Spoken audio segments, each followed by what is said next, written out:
പ്രശസ്ത ചെണ്ടവാദകനും കലാമണ്ഡലം ചെണ്ടവിഭാഗം മുൻ മേധാവിയുമായ കലാമണ്ഡലം ബാലസുന്ദരൻ അന്തരിച്ചു. ഹൃദയാഘാതത്തെ തുടർന്നായിരുന്നു മരണം. 57 വയസ്സായിരുന്നു. ശനിയാഴ്ച രാവിലെ 10:30 വരെ തിരുവാഴിയോടുള്ള വസതിയിൽ പൊതുദർശനം ഉണ്ടായിരിക്കും. തുടർന്ന് ഐവർമഠം ശ്മശാനത്തിൽ സംസ്കാരം നടക്കും.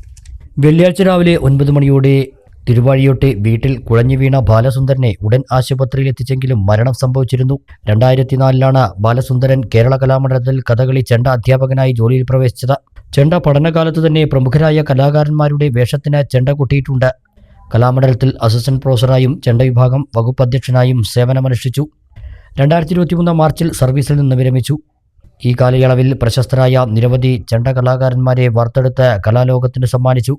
പത്മഭൂഷൺ കലാമണ്ഡലം രാമൻകുട്ടി നായർ, കലാമണ്ഡലം പത്മനാഭൻ നായർ, പത്മശ്രീ ഡോക്ടർ കലാമണ്ഡലം ഗോപി തുടങ്ങി അതിപ്രശസ്തരായ കലാകാരന്മാരുടെ വേഷങ്ങൾക്ക് നിരവധി അരങ്ങുകളിൽ ചെണ്ട കൊട്ടിയിട്ടുണ്ട്.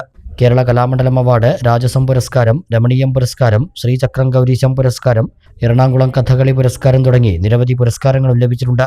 ഭാര്യ ശുഭശ്രീ, അർജുൻ, അമൃത എന്നിവർ മക്കളാണ്.